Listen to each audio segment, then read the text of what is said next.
Oi, gente! Em agosto eu li 3 livros e eu vou falar sobre eles um pouquinho. O primeiro deles foi o Quincas Borba. Eu já falei dele em outro vlog. Quem não assistiu, eu vou deixar o link aqui nos cards. E vou falar mais resumidamente, porque eu já falei dele em outro vídeo. Mas o Quincas Borba é um livro que conta a história do próprio Quincas Borba, que era um filósofo lunático, e ele tinha algumas teorias diferentes para a época, né? E muitas pessoas até acreditavam que ele era louco e tudo mais.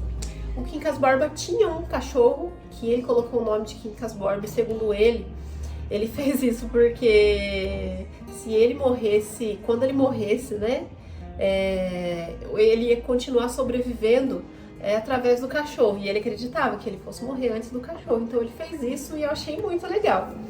Esse livro eu gostei muito de acompanhar. Eu acompanhei como se a gente estivesse acompanhando uma novela, sabe? Eu achei muito interessante.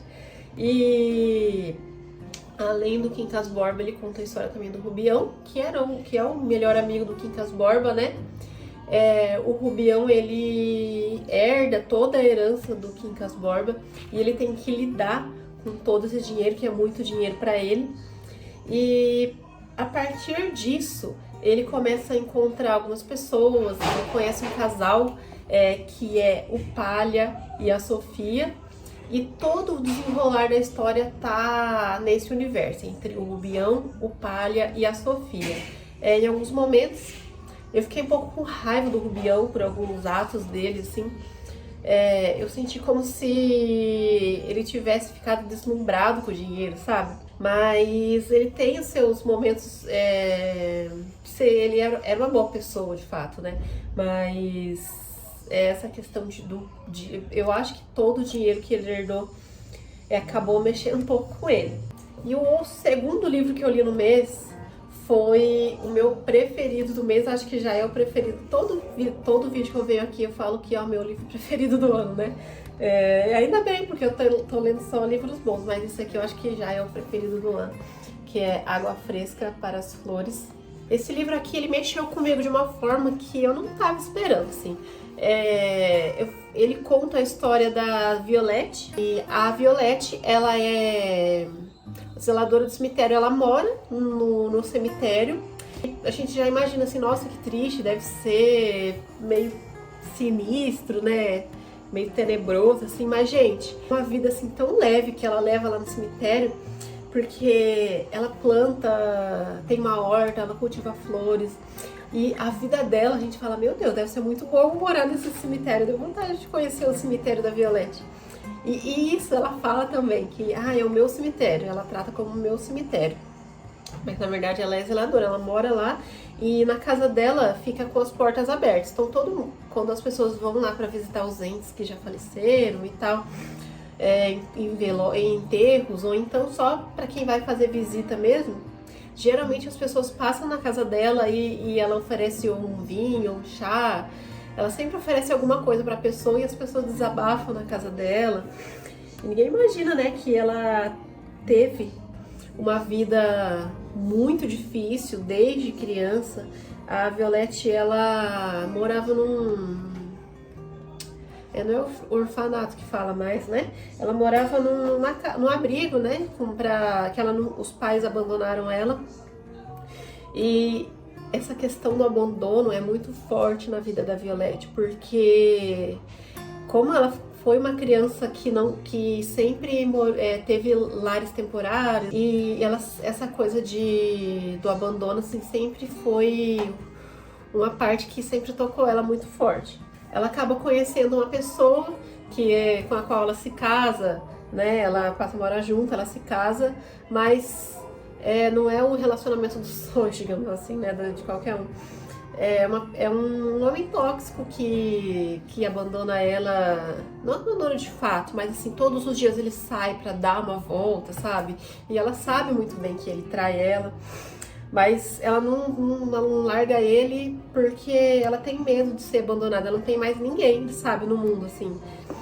E depois, isso é contado no livro, contada a história dela toda, do início, desde quando era criança até o final do livro, que ela já é adulta, né? Cada capítulo conta uma fase da vida dela.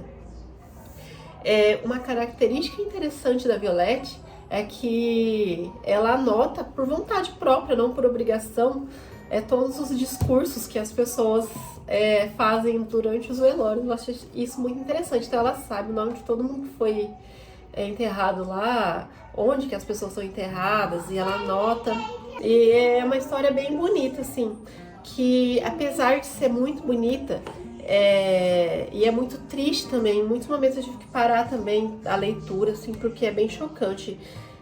Tem um acontecimento muito forte na vida dela, que eu não vou contar qual é, mas assim, que destrói ela, e ela encontra uma outra pessoa, que é o Julien, que a vida dela começa a mudar a partir disso. Ela conhece esse homem, que é o Julien, que ele vai lá no cemitério pra ele enterrar, não enterrar, né? Ele tá com as cinzas da mãe dele, então ele tem que ir pra deixar as cinzas lá nesse cemitério, e a partir daí as coisas vão desenrolando pra ela, sabe?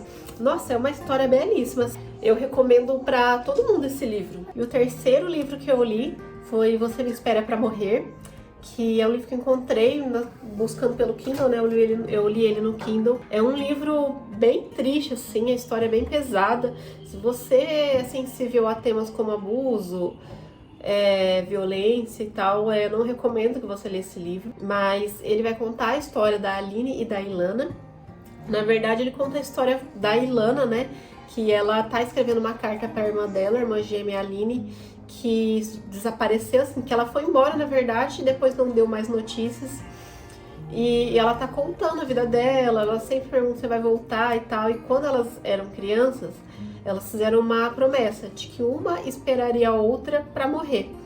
E a Ilana nunca esqueceu disso, ela vive essa expectativa ainda, sabe? E com o tempo a Ilana foi perdendo todo mundo próximo dela, e a expectativa pela volta da irmã dela é algo muito forte, assim, na fala dela. Então ela tá escrevendo uma carta pra irmã dela, que ela não sabe se ela vai entregar, e ela acha que ela não vai entregar nunca mesmo, contando tudo que tá acontecendo na vida dela, tudo que se passou no passado, né? Ela faz algumas perguntas também sobre a vida da irmã dela, do passado e tal. E apesar de nunca entregar essas cartas, né? Como se fosse um diário, na verdade. E alguns capítulos são assim, e outros são contados por um narrador em terceira pessoa, que vai falar da história dela da infância até o momento atual. Essas duas irmãs vivem em um lar muito agressivo, tóxico. A mãe é submissa à violência do pai, às vontades do pai, né? E então, assim, elas aquela coisa que elas só podem começar a comer quando o pai começou a comer, só pode sentar na mesa depois que o pai sentou. E como se ele fosse o rei da casa, assim. Então, um homem machista, alcoólatra, violento, e em alguns momentos abusivo. E isso é muito forte. Então, se você é sensível a essa questão de abuso de criança, não leia esse livro. Então ela tem esse rancor do pai, e apesar de tudo, ela vai ter que cuidar desse pai até pro resto da vida dele, assim, né? Então ela enfrenta a Ilana, né? Ela enfrenta muitos desafios ao longo da vida, e diferentemente do outro livro, que a gente tem uma personagem forte que acaba se reinventando, né? Apesar das perdas, essa parece que vai definhando, assim, sabe? A gente percebe que ela vai definhando aos poucos, mas é uma história muito intensa e trágica, assim, diferente dos outros. Ela é trágica e a personagem não dá a volta por cima, assim, né? E a gente começa a entender por quê, porque a vida é assim, né, na verdade. E a gente começa a entender o que aconteceu no passado, né, ao longo da vida dela, para que ela fosse definhando até o fim do livro, a gente saber o que aconteceu, né, para acontecer o que aconteceu com ela. E eu gostei muito do livro da escrita dessa autora, que é a Maria Fernanda Elias Maglium, e eu com certeza vou procurar mais livros dela, é uma autora brasileira. E o livro que eu comecei a ler recentemente, que eu tô bem no comecinho, mas eu tô gostando bastante, que é sobre as árvores de Dallas. É um livro ambientado na Nigéria. Ele ocorre durante a Guerra Civil da Nigéria, que é conhecida como a Guerra do Biafra. E ele conta a história da Ijeoma, que é uma menina que ela tá vivendo nesse ambiente de guerra. E é uma criança de 11, 12 anos que vive esse conflito, vive essa tensão. Então eu tô muito ansiosa para saber mais sobre esse livro e eu conto para vocês mais sobre ele no próximo vlog. Então me digam aí se vocês já leram algum desses livros, qual a sua opinião sobre eles e o que você achou do vídeo de hoje. Deixa nos comentários aqui embaixo a sua opinião, que é muito importante para mim. E eu também vou deixar o link para todos esses livros na descrição. Você pode usar o meu link para comprar, você não paga nada mais por isso e ainda me ajuda. Então até mais, até o próximo vídeo, tchau!